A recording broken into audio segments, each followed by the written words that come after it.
Eu vou falar hoje com um querido, um amigo querido, gente boa, uma pessoa super do bem. Eu acho que ele fica mais jovem por isso. Sorridente, generoso. Dimas Bispo, que é pedagogo, licenciado em biologia, especialista em saúde mental e gerontologia, membro da Associação Brasileira de Tecnologia em Gerontologia. O trabalho dele é focado no processo de envelhecimento e em como administrar a chegada da idade para fazer com que a pessoa idosa consiga envelhecer com dignidade e de forma saudável. O que é gerontologia, Dimas? Bom, a gerontologia, Ciro, é o estudo do envelhecimento, né? Nós sabemos que existem muitos campos de estudo, como a biologia, que estuda a vida, e uma série de outras, a psicologia, que estuda a questão da cognição e da emoção e sucessivamente. A gerontologia, ela se baseia exclusivamente no estudo do envelhecimento, que é um processo. Eu já vou me antecipar e responder sua segunda pergunta já para falar sobre a diferença entre gerontologia, né? e geriatria. A geriatria é uma especialidade médica que cuida, ela diagnostica e trata as doenças relacionadas ao envelhecimento. A gerontologia é uma ciência que vai administrar esse processo de envelhecimento. Então, o gerontologista, o gerontólogo, ele entende o envelhecimento de forma biopsicossocial. Ele não apenas entende o idoso, né? Mas ele entende esse processo que começa desde a concepção. Porque nós já estamos envelhecendo desde o momento em que acontece a concepção, né? A gente não vai ficando novo, vai ficando velho, né? Mas quando você fala biopsicossocial, né, para quem está acompanhando, que está ouvindo, que está assistindo, explica isso com as palavras mais objetivas, mais, vamos dizer, claras. O que seria biopsicossocial? Bom, biopsicossocial seria entender o indivíduo de forma biológica, psicológica e no seu contexto social. Quando a gente pega um idoso para fazer um acompanhamento dele, porque o gerontologista ele não é um cuidador de idoso, tá? Ele vai administrar o processo de envelhecimento para que esse idoso consiga chegar até a sua finitude com uma melhor qualidade de vida. Nós entendemos que dentro desse processo existem situações que podem trazer um desconforto para o indivíduo, como por exemplo a doença de Alzheimer, que ainda não existe cura. Ela é uma doença que tem como fator de risco o envelhecimento, a velhice. Então, o que é que vai estar aí dentro desse contexto? A gente vai analisar 3 fatores: fatores biológicos, psicológicos e sociais dessa pessoa. Então, para que alguém desenvolva Alzheimer, biologicamente as células dela precisam desenvolver, o corpo dela precisa desenvolver alguns tipos de proteínas, né, como a amiloide, por exemplo, né? E isso vai se acumulando ao longo do tempo. Você é biomédico, entende muito mais essa parte biológica do que eu. Analisando ele psicologicamente, a gente consegue entender se esse indivíduo ele desenvolveu Alzheimer porque ele teve traumas psicológicos que não foram tratados ou uma depressão, por exemplo, que não foi tratada. Então vai dizer para mim que esse indivíduo ele desenvolveu esse Alzheimer devido a esses problemas, né? Nossa. Socialmente falando, a gente vai analisar o contexto em que esse idoso viveu para que ele desenvolvesse esse Alzheimer, né? Ele teve uma boa educação, teve acesso à educação, trabalhou a cognição, porque se eu vou te dizer uma coisa, não é uma cultura nossa trabalhar a questão da estimulação cognitiva. Verdade. Que é muito importante, né? E é um dos fatores que a gente geralmente trabalha muito quando se cuida de um idoso que tem alguma demência, porque o Alzheimer também é uma demência. Então, quando a gente fala de uma demência, a gente fala exclusivamente também das questões cognitivas. Essas funções, elas precisam ser preservadas. Então, estudando o idoso dessas formas, a gente vai conseguir entender ele de uma forma ampla. Né? E nesse caso, claro, foi bastante claro. Então, o profissional de gerontologia, você não vai tratar especificamente o problema ou aquela característica. Você vai entender essa característica, entender o contexto e encaminhar e orientar da melhor maneira possível. Exatamente. A gente vai avaliar esse idoso de uma forma ampla. Eu trouxe até uma ficha para você dar uma olhada aqui. A ficha que nós utilizamos no nosso atendimento. A ficha de anamnese é a ficha de avaliação gerontogeriátrica, né? Nela a gente colhe as informações relacionadas às doenças que ele tem, né? Diabetes, hipertensão e etc. A gente faz uma avaliação geral desse idoso. Quando nós entendemos, por meio de um mini exame do estado mental, que ele tem perdas cognitivas, nós encaminhamos ele para um psiquiatra ou para um neurologista, para que ele já seja avaliado. Porque como o gerontologista é aquele que administra esse processo, ele vai entender para qual especialidade melhor direcionar esse idoso, para que ele não vá para as filas de postos e encha, superlote, né, os serviços de saúde. Sim. Então a gente entende que o melhor serviço para ele é aquele. Mas respondendo a sua pergunta, nós vamos criar situações para que ele consiga retardar determinadas doenças ou a evolução delas e que traga um pouco de conforto para ele. Olha que legal. Isso é muito importante para o idoso, e não só o conforto físico, que às vezes só pensa no físico. Não, mas ele está em uma cama boa, ele tem um sofá bom, ele tem uma casa boa, mas o conforto emocional, psicológico Sim. também, né? Eu tive, o meu pai faleceu um ano passado, mas ele veio num processo de envelhecimento muito rápido, por ser fumante, né? Por ter tido uma vida totalmente desregulada e fumou a vida toda até morrer. E eu percebi isso quando eu trouxe ele para minha casa, que era uma casa confortável, com tudo que ele precisava, e eu não entendia por que ele não queria ficar. Eu dizia, meu pai, olha, você tem casa aqui, tem isso, tem aqui, tá? Tem pessoa para cuidar de você, tem refeição, tá aqui. Ele, não, quero ir embora. Eu quero ir para minha casa, uma casa pequenininha, de um cômodo, que mal tinha onde sentar, mas ele preferiu ficar lá. E não é porque a gente tratava ele mal, tratava muito bem, por sinal. E eu não compreendia. Talvez se eu tivesse orientação do profissional de gerontologia, que fosse conversar comigo, pudesse dizer, olha, Ciro, o caminho pode ser esse aqui, o argumento é aquele, para dar esse conforto emocional, psicológico para ele, né, Dimas? Exatamente.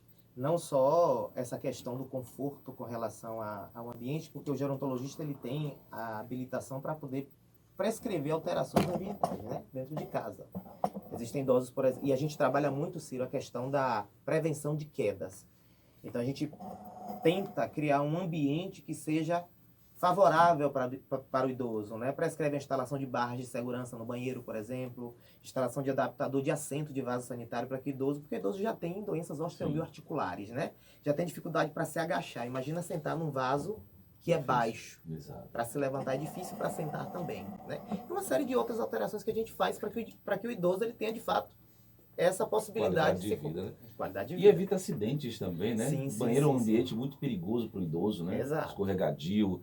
Às vezes o que a gente não percebe o risco, porque não há uma necessidade nossa mais jovem, tá tudo ok, mas para o idoso é um risco gigantesco de queda, como você falou. Sim, sim. Dimas, tem uma idade ideal para você começar a pensar em gerontologia? Tem uma idade onde, não, vou começar a cuidar do meu envelhecimento? Ou como é que funciona isso? Hoje. Hoje? Ou melhor, ontem. A gente deveria ter a cultura de se preparar para o envelhecimento. A gente se prepara para tudo, para se aposentar, para a vida acadêmica, a gente se prepara para formar filhos, para ter filhos. A gente nunca pensa em se preparar para o envelhecimento. Uhum.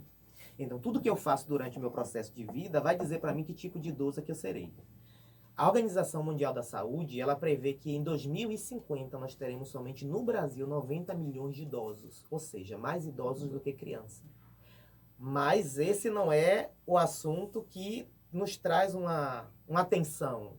Mas a seguinte pergunta, que tipo de idoso eu terei? Idosos doentes que vão encher os serviços de saúde ou idosos saudáveis? Eu quero ser um idoso saudável ou um idoso doente? Então, o que é que eu preciso fazer para melhorar a minha vida, para que eu chegue na minha velhice com qualidade de vida? Primeira coisa, visita ao médico constante. Mudanças de hábitos, né? A gente fala muito de atividade física é muito importante. Alimentação, o que é que você come? O que você come define muito quem você vai ser, Claro. né? E nós temos inúmeras doenças aí ligadas à má alimentação. Então, se preparar já. Esse é o momento para se preparar. Nós precisamos nos preparar agora, para saber que tipo de idoso é que você quer ser. Olha só que dica importante. Eu imaginava assim, quando eu formulei a pergunta, eu pensei, não, deve começar aos 60, aos 70 anos de idade, preparar para a velhice. A Organização Mundial da Saúde preconiza o idoso a partir dos 60 anos em países desenvolvidos e 65 em países subdesenvolvidos, né? Uhum. Como a expectativa de vida tem aumentado, então isso quer dizer que nós teremos muitos idosos, né? Mas para se preparar para a velhice, que a velhice é um estado, envelhecimento é um processo. Porque tem gente que confunde muito isso. Acordei hoje, vi no espelho um cabelo branco, tô velho. Não, você está envelhecendo. Envelhecendo, natural. O cabelo branco é um sinal que indica que esse processo está presente ali. E que bom que você tem um cabelo branco, né? Tem gente que não chega nem a desenvolver, já morreu. Então, assim, Ciro, como ele é um processo, e nós temos que estar nos preparando sempre, a gente precisa atentar, né, para essa coisa do se prevenir. Prevenção, ela está em todos os lugares. Vou te dar um exemplo aqui que você já conhece muito bem. Quando a gente fala de Outubro Rosa e Novembro Azul, a gente está falando de prevenção. Sim, verdade. Quando a gente fala de envelhecimento e fala de qualidade de vida, de atividade física, de mudança de alimentação, principalmente para essa juventude que abusa muito de drogas e de álcool, a gente está falando de prevenção, diminua isso, tem uma frequência de vida melhor.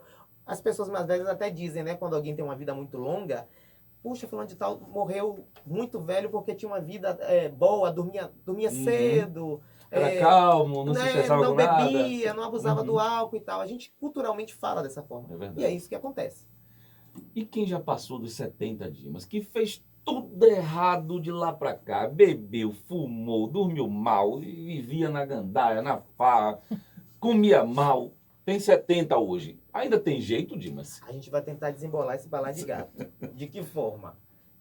Tem idosos que tem idosos que são muito ativos, né? Eles chegam aos 70 anos ativos. O que trava eles são as dores que eles sentem, né? Das doenças osteoarticulares. É a queixa principal deles, são as dores, né?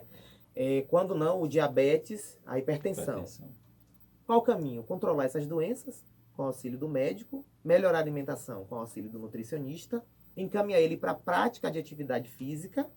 Se ele é um idoso que era muito sedentário, encaminhar ele para um profissional que possa fazer uma estimulação de fortalecimento muscular para que ele consiga administrar esse processo. Porque o que a gente faz, Ciro, é importante falar isso, eu até esqueci, mas lembrei agora para te falar, é o seguinte, é trazer de volta a autonomia e a independência do idoso. Porque, veja só, existem as atividades básicas de vida diária. Quais são essas? O comer só, se vestir, ir ao banheiro, tomar banho, fazer higiene pessoal. Isso são atividades básicas. E existem as atividades instrumentais de vida diária. Quais são essas? Ir na rua fazer compra, administrar suas próprias contas, fazer a sua própria comida. Existem idosos que fazem isso, mas há idosos que têm essas funções limitadas. Nós precisamos trabalhar para que devolva para ele essa autonomia. Devolvendo essa autonomia, a gente entende que a gente está no caminho certo. A gente não tem como regredir a 30 anos atrás, 20 anos atrás, deixar ele 100%. Mas pelo menos 50% a gente tenta. Excelente, Dimas. Agora, é por isso que chega, quando a gente vê os idosos, né, que tem pessoas que têm 80 e tantos anos, às vezes tem até algumas limitações, mas ele quer fazer aquilo que ele fazia, ele quer cozinhar, ela não aceita que alguém vá no mercado para ela, você diz, não, deixa que eu faço. Não, ela vai devagarzinho ali, mas vai. Então é questão emocional, você se sentir útil, né? Exato. A pessoa não quer se sentir, eu estou aqui, só me servem, tudo preciso. O Dimas está falando sobre gerontologia, você já sabe o que é gerontologia, já entendeu como é que funciona, ele fala muito bem, muito claro, né? Ficou claro para você. E tem alguns pontos ainda que a gente vai, para finalizar essa entrevista aqui de hoje, que eu quero falar com o Dimas, que um deles é o que você, Dimas, considera, dentro do seu conhecimento na área de gerontologia, o que você considera como os fatores, né, os tópicos mais importantes para que, como você disse, o melhor momento de pensar no envelhecimento é hoje, agora. Beleza, eu já tenho 40 anos, então já estou pensando nele. Eu já não bebo, eu não fumo, nunca bebi, nunca fumei, durmo bastante, me alimento bem, dentro da medida do possível. De vez em quando dá um deslize, né? Tem um churrasco na família, tem uma pizza, um negocinho que a gente não dispensa. Mas, por ser hipertenso, já desde jovem, já ter tido derrame cerebral nessa idade, mesmo sem fumar, sem beber, eu já penso na questão do envelhecimento. Mas, além disso, de não fumar, se alimentar bem, praticar atividade física, tarará, beber bastante água, dormir bem, o que mais você considera como importante para a gente comece a pensar no envelhecimento saudável? Vou falar de uma coisa muito impossível, viu? Vamos falar do impossível. Vai. Viver uma vida livre de estresse. Isso aí... Impossível. Tá difícil, mas como é que eu resolvo isso? Olha, Ciro, cuidar da saúde emocional é muito importante, né? A gente precisa ter essa cultura de cuidar da saúde emocional. Visitar um psicólogo. Sair um pouco. A gente costuma acreditar que o trabalho ele é tudo, mas não é. A gente acha tempo para tudo quando a gente quer.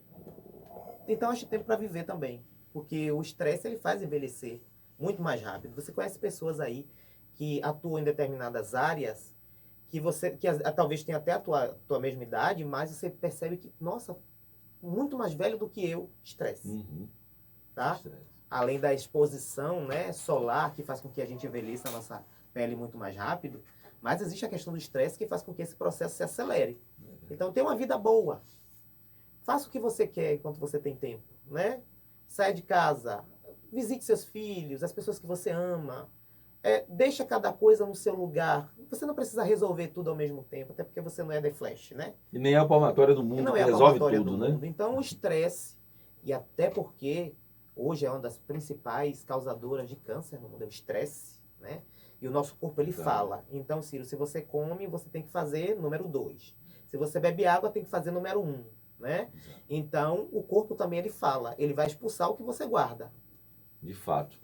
E realmente, quando a gente olha as pessoas bem mais velhas e pergunta para ela, como é que você chegou até aqui? Você está bem? Você, não esquenta a cabeça com nada, a vida é assim, vai passando, não me estresso. E realmente, as pessoas que não se estressam vivem mais.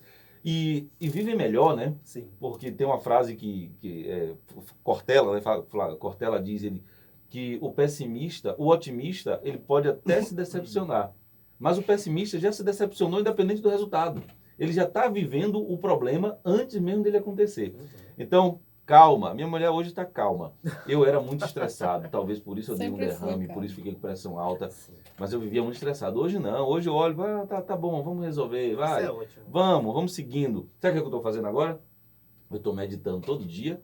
E ouvindo os mantras indianos. O dia todo. A mulher já para com isso. Eu disse, estou estressado, vou relaxar. E relaxa. Também, né?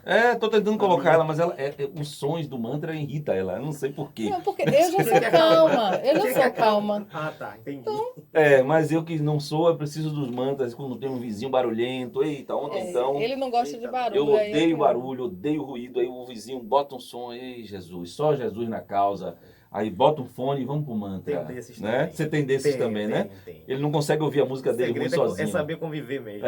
Ele não consegue ouvir a música ruim dele sozinho. Engraçado, você reparou que som alto só é de música ruim, não tem música boa, né? Ninguém bota Djavan no último volume. Não. Mas vamos lá, que o tempo corre aqui. Outro ponto, Dimas, que você considera, como você falou, não se estressar e tal, mas o que é a pior coisa? Você falou das melhores coisas, pontos importantes para você envelhecer com saúde, envelhecer saudável. E quais são as coisas que você considera as piores possíveis que vai complicar a sua vida na velhice? Na velhice? Sim. A falta de atividade física. Né? De todas essas, a falta de atividade física, a má alimentação, a forma como você lida com os problemas e o não tratamento das doenças de base. Toda doença ela precisa ser tratada enquanto está cedo. Fala de hipertensão, diabetes. Transtorno de ansiedade. Transtorno de ansiedade também. A própria depressão, porque vai sinalizar mais tarde para o desenvolvimento de uma determinada demência, porque existem várias, não só Alzheimer. A gente foca muito no Alzheimer. E tem um detalhe, Ciro. A mulher, dentro dessa pergunta que você fez, eu vou falar algo aqui importante. A mulher, ela tende a ter um processo de envelhecimento muito mais doloroso do que o homem. É mesmo? É, muito mais sofrido. Nossa. A mulher sofre muito mais. Porque já começa na menopausa, né? Quando os hormônios, eles têm aquela linha reta lá, então a mulher começa a ter problemas emocionais, ela começa a ter problemas de irritação. Manuela provavelmente não deve ter essa irritação relacionada. Não tem? Você convive com essa criatura há 22 anos. A mulher começa a desenvolver problemas osteomioarticulares. E tudo isso faz com que ela sofra durante esse processo de envelhecimento. O homem não é tranquilo, porque o homem ele vai perdendo os hormônios, o testosterona dele vai diminuindo 5% a cada 5 anos, se não me engano. Então ele não zera, né, completamente. A mulher zera, né? Ela dá uma queda brusca e isso faz muito mal para ela. Então o homem envelhece de boa. A mulher não, a mulher sofre. Verdade. Então é bom pensar nisso agora, né? Então, prática de atividade física. Sempre vou falar isso. Atividade física é muito importante para você ter envelhecimento saudável. Alimentação boa. Se alimente bem. Né? O brasileiro hoje ele consegue se alimentar melhor do que até na nossa época. Eu me lembro que na minha infância era bem complicado a gente ter uma fruta no café da manhã. Era muito difícil, né? Eu só tinha fruta quando eu pulava o quintal do vizinho para pegar. Para pegar goiaba e manga e etc. Isso. Olha aí. Mas hoje a gente tem acesso a uma alimentação melhorzinha, né? Por assim dizer. E viva bem. Administra bem o estresse que a gente tem de todos os dias, que é um presente que a vida nos dá aí. Exatamente. Bom, Dimas, são 7h50 já, caramba, o tempo voou. Mas antes de terminar, Dimas, esse bate-papo agradável, que já me ensinou bastante. Eu já me preocupo com a minha velhice, que eu quero envelhecer, quero envelhecer, que Deus me permita chegar à velhice. Assim, né? Saudável. Falando, em pé, andando.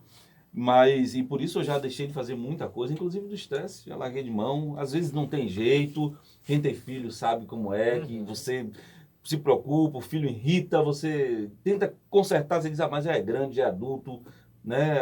Enfim, O vamos neto lá. estica a orelha. Neto. O Neto me faz de cavalo, de sapato, o que ele quiser. Neto pode fazer tudo. Mas dentro desse contexto que você lida com as pessoas já mais idosas, você deve conhecer algumas histórias muito interessantes e inspiradoras que vão inspirar outras pessoas nesse processo de envelhecimento. Você tem alguma? Me conte uma. Tem uma história de uma idosa, né, que eu cuido, eu faço o acompanhamento dela. Ela teve um diagnóstico de neuropatia diabética, né? Então, o açúcar ele entranha nos nervos e a pessoa ela tem muitas dores e queimações, né? E qual foi o diagnóstico que deram para ela? Que ela ia ficar acamada a vida inteira. Quando a doença começasse a evoluir, ela ia ter que ficar na cama, na cama e na cama. A gerontologia chegou até ela e trouxe uma expectativa de vida melhor, né? Tirando ela do leito, forçando ela a voltar para a sua vida normal, né? Tentando devolver a sua autonomia. Então hoje ela não está mais no leito, hoje ela anda. Nossa, que Hoje legal. ela não toma café mais só no quarto, hoje ela vai para a cozinha tomar café. Que maravilha. Né? E ela tinha uma depressão muito forte, que ela não havia tratado já há algum tempo. Porém, hoje ela está muito bem, hoje ela consegue se desenvolver melhor. E peso que ela não conseguia alcançar, ela tinha 40 e alguma coisa, hoje ela está com 60. Então, assim, conseguiu ganhar peso. E então a gente conseguiu trazer de volta a autonomia para ela, a independência e o melhor, dignidade, né, para envelhecer. Vamos envelhecer em paz. Nossa, que maravilha. A pessoa está com um diagnóstico de que não vai mais andar, que vai ficar na cama. E, de repente, você tem um profissional que consegue ir por um caminho, orientar você a você voltar a ter suas atividades. Isso é fantástico. É o tipo de trabalho, Dimas, que eu gosto de fazer porque ele tem um propósito, né? É diferente daquele trabalho que foi, acabou, não tem propósito, né? E o seu trabalho ele tem um propósito. As pessoas, quando se recuperam, elas vão agradecer, vão ficar felizes. Você vai ver essa felicidade no outro. Então, parabéns pelo seu trabalho. Muito obrigado. Bom, claro, se você quiser, alguém quiser falar com o Dimas está disponível para atendimento. Como é que funciona isso, Então, Dimas? sim. Posso te falar duas coisas? Pode sim. Então, pronto. Vou te responder a primeira pergunta. Para falar comigo, posso falar meu contato no ar? Pode sim, claro. Oxe, pode falar. 75, né? 98885-9190. 98885-9190. Repete mais uma vez, que às vezes as pessoas pegam de relance. Pronto. 98885-9190. Esse é o WhatsApp profissional de Dimas Bispo, consultoria em gerontologia, né? Certo. E para falar uma outra coisa que eu queria falar, Ciro, bem rápido, porque seu tempo está acabando, é o seguinte. As pessoas reclamam muito que Valença é uma cidade que não tem o curso que a gente queria. Eu queria fazer tal curso porque eu gosto, mas Valença não tem, como era o caso de medicina. Tinha que sair de Valença, hoje tem na nossa cidade. Né? Enfermagem, hoje tem. Fisioterapia, hoje tem. Pedagogia, hoje tem. Hoje a gente tem tudo. Falta psicologia. Só falta psicologia. Que eu tenho que fazer fora. Pois é, tá vendo aí? Então, assim, nós temos na nossa cidade um curso de pós-graduação em gerontologia e saúde do idoso, que é ofertado pela FAEG. Não sabia, não. Pois é, eu sou coordenador desse curso lá. Gerontologia e saúde do idoso. Então, precisamos formar profissionais que estejam preparados para lidar com esse processo. Porque o mercado de trabalho ele tende a crescer. Sim. Está crescendo. Precisamos de idosos. Ou melhor, precisamos de pessoas que cuidem de idosos. Idosos terão muitos. Que atendam eles, né? Que formem cuidadores, né? Então, Valença tem. É só procurar a FAESB, eu falo pelo meu contato que a gente... Quero aproveitar e mandar um abraço para Neto também. Grande Neto. Meu mentor. Meu mentor, né? Meu amigo mentor. querido, Neto, Rosa, todo mundo lá da FAESB. Isso, Rosa, maravilhoso. Meu amigo Dimas, muito obrigado. Adorei conversar com você e vamos conversar mais vezes, viu? Vamos sim. A pauta, as semanas estão já bastante cheias, mas a gente vai uma vez por mês, uma vez a cada 15 dias, trazer um tópico específico, que hoje foi aquele programa para entender o que é gerontologia. Porque eu sou profissional de saúde, sou jornalista e eu não sabia o que era gerontologia. Donos de clínicas aqui em Valença me disseram que não sabiam o que Pois existia. Porque a gente foca numa coisa e acaba não vendo as outras coisas, né? Como diz, o especialista em uma área é ignorante em todas as outras, né? Então, eu sou especialista em tal coisa. Você desconhece todas as outras. Mas parabéns pelo trabalho. Muito obrigado. E espero que você possa fazer o trabalho com centenas de idosos aqui na cidade, para que a gente chegue daqui a 20 anos, 30 anos, os idosos saudáveis, fazendo suas atividades muito bem e vivos, principalmente. Espero lhe encontrar lá, você e a Manuela, com muita saúde. Vamos nos Amém. encontrar um dia no futuro velhinho. É o meu sonho é envelhecer. É isso.